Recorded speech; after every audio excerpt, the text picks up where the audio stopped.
Welcome, Weekend Warriors, to the Week 2 predictions.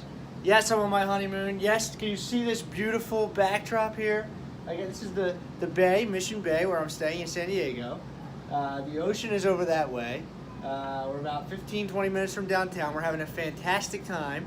And my beautiful wife allowed me to do keyword, to do a 10-minute podcast here. So, quick recap from week 1 to dive right into it. My team sucked horribly.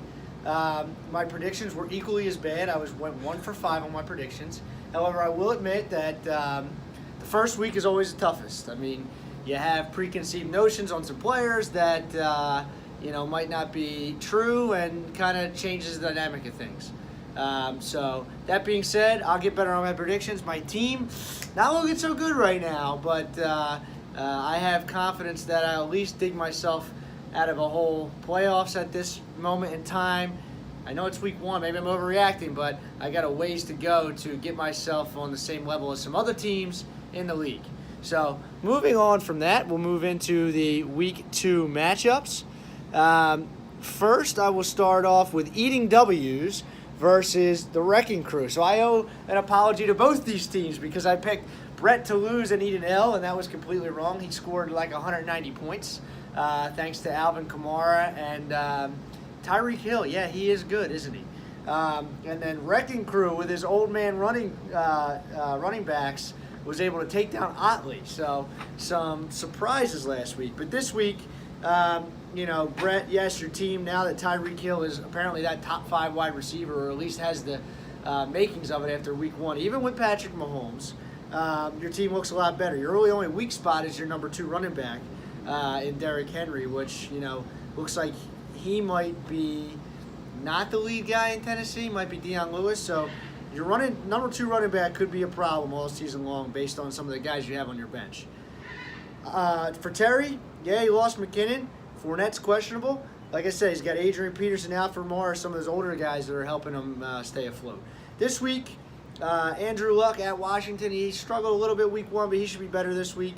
Julio Jones, you can't stop him. Tyreek Hill will come back down to earth a little bit this week. I'm coming out with that. He's not going to score 45 points again, but unless he catches another long touchdown, he's always a candidate to go 3 for 31. I still think he'll be maybe a top 20 receiver, but he's not going to be number 1 this year, or this week, or this year for that matter.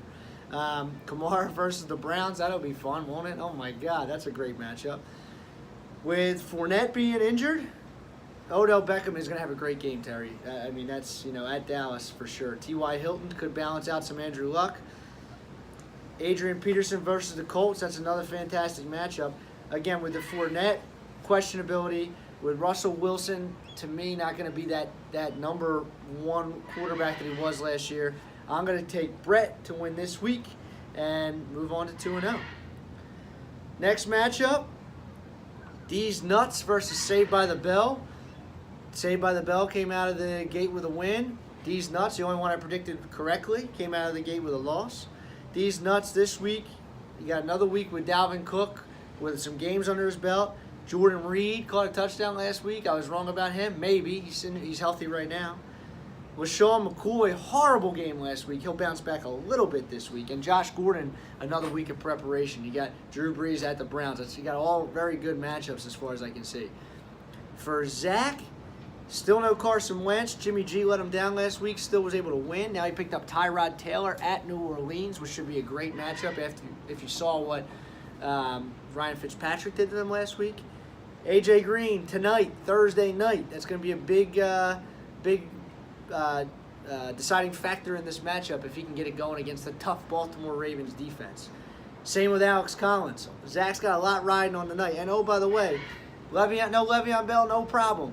We let Zach get James Conner and save his hide in the beginning of the year. That was a huge pickup for Zach, and it could be pivotal for the whole season. I like Zach's team.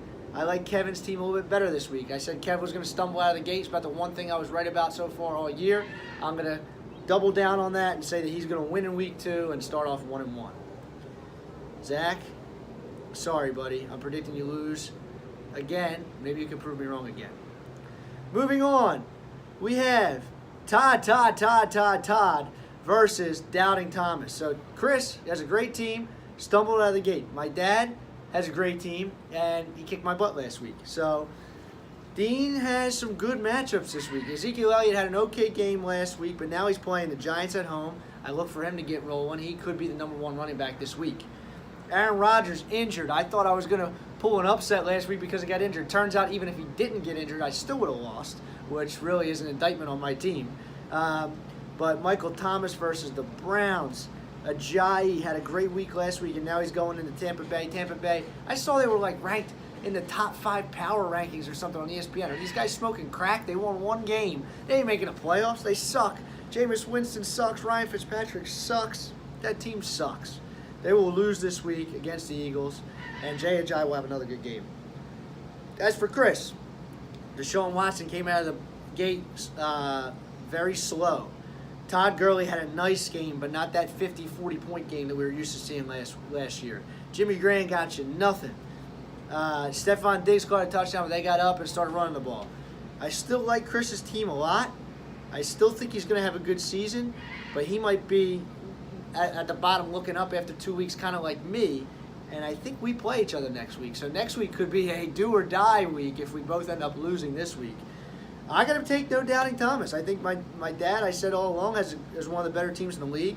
His running back 2 was his only question mark. Ajayi comes out of the gate, scores 2 touchdowns. I think he had 0 or maybe 1 all last year. So combine that with Michael Thomas, Ezekiel Elliott, Rodgers. Can he stay healthy? I think he's going to play this week. You saw what he did last week. He's a monster. So I'm going to go with no Doubting Thomas and my dad to take down Todd in week 2. Moving on to the matchup of the week. We have Weapon X-Men and Balls Deepest. So Otley, after Rich Dot left the league, he had to find another rival. I think he might have found that rival in Balls Deepest and PP. These guys have gone at it in the past, and I know Ott doesn't like it when Pearson picks up too many relief pitchers in baseball. So, there's a little bit of animosity there between these guys. Pearson came out of the gate hot with a win. He's got a great team. Guys I was thinking that might be a question mark, like Brandon Cooks, like Joe Mixon. These guys performed last week. And maybe Brandon Cooks will have that 1,000-yard season in St. Louis.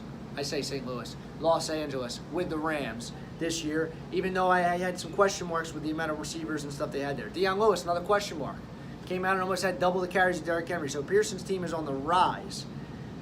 For Weapon X-Men, his Achilles heel is still that 3rd wide receiver. He's starting Pierre Garçon. His number 2 is Corey Davis. There's no question about his number 1. He's got Antonio Brown. So obviously Tom Brady's a good player, but him and Gronk are at Jacksonville this week. You pick the right week to play Otley, Pearson. Sometimes that happens with the schedule, and you get a little bit of a break. Also, right now at flex, I know Otley's hemming and hawing between Brandon Marshall and Michael Crabtree. Not great options there. I think I would be a fool this week with some of the matchups that Otley has and some of the good matchups that I think that Pearson has. I got to go with Balls Deepest in this matchup over Otley. So that brings me to the last matchup, which is Darnold's 6-pack versus Rolls Royce. My team, like I said, everybody scored 100 points at least last week, except for me. I scored 76. My defense got me -4.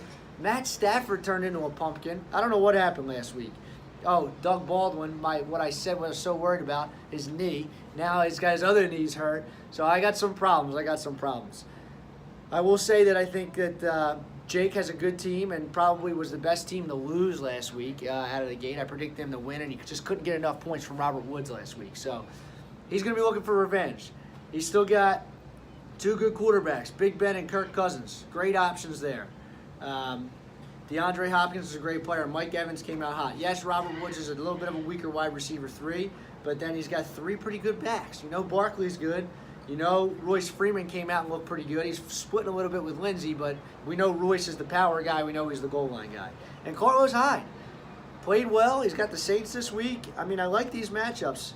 For me, my team, like I said, is leaking oil, but I have 2 rocks between Melvin Gordon and Christian McCaffrey. Those 2 guys are maybe the best 2 running backs in this league. I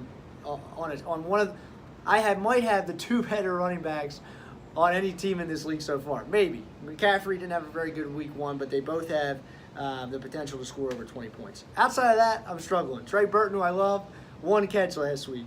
Doug Baldwin's going to be out. Amari Cooper, he had a pooper. I don't know what's wrong with him. He went off the thought he was going to have a good game, and then he came out and had 1 catch, and even though they were behind, he still didn't get the ball. So, yes, I'm extremely worried about him. I picked up Kenny Golladay. My thoughts were, hey, I'm rolling with Stafford. I know he sucked last week, but he's proven. He's a proven player. I hope Kenny Golladay, who was on the field for like 90% of the snaps or something last week, I hope he might turn into that breakout player, and I have those 2 guys, and they can score some touchdowns. I'm worried about my team. If I could go back and redraft again, I wish I could, but I'm stuck with it. We'll see what happens. That being said, I'm going to pick myself to beat Jake because I don't predict myself to damn lose on my own damn podcast. So, Jake, you're probably the favorite. I need to have hoping for some breaks, and maybe I can come out these first 2 weeks 1-1, make some pickups, and get myself back into the mix here. So, Jake, you going down. You going down. All right, listen. Special guest, you're probably thinking, who's he going to get? Pablo from Tijuana down the street? No, I have a special guest here with me right now. Her name is Danielle. Let's give her a round of applause, guys. Look at her. She looks great. D, I'm going to ask you to make this quick. You want to say hello? Hello. I'm going to make this quick. Who is your fantasy MVP for week 2? Adam Thielen. Adam Thielen? And why Adam Thielen? Because I think that Rodgers may not play. Okay. Oh, I picked the wrong guy. Yeah, I don't know what has to do with that. But I meant Vikings defense. okay, the Vikings defense. Because Rodgers may not play. Okay, I was going to say, because I don't think Thielen's going to be catching the ball from Rodgers. Hey, look, little mimosa, you know, maybe don't let her set your fantasy lineup. So you think the Vikings defense is going to be a good play? I did. And why? Because Rodgers may not play, in which case they will do better. Okay, so I will have to ask you, since you follow Aaron Rodgers on Twitter and you know his situation and you're a big fan of him, is he going to play this week? No. Oh, you heard it here first. Aaron Rodgers is not going to play in week 1. You can follow Danielle on Twitter at DLaw106 for breaking news updates as we go. Don't let her set your fantasy lineup. Boys, good luck in week 2. I'm going to enjoy this view out here. Look at this. This is crazy, right? Palm trees. I got a Corona. Cheers to you, boys. I hope you guys have a great week 2 and more fun to come in weeks to come.